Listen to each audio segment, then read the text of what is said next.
Overall, I think we're pretty clear that this has been a major step forward for the teaching of this course and that it was a big success.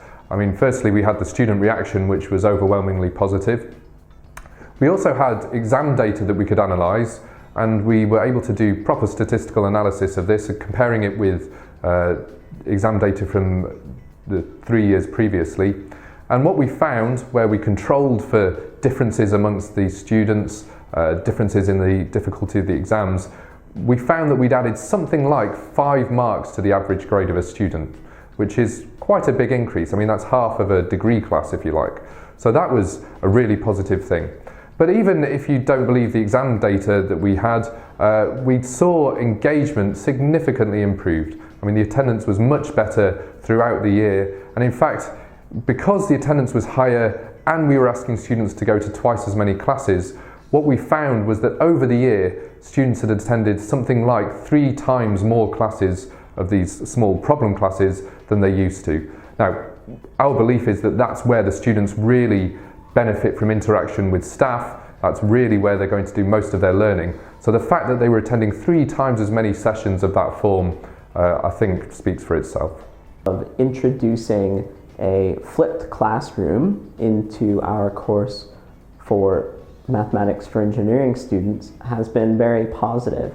This has taught me and many of the other teaching staff here a lot about how to introduce new components into our teaching, and it's given us hands-on experience with things like using videos for lecture content as well as using an online testing system.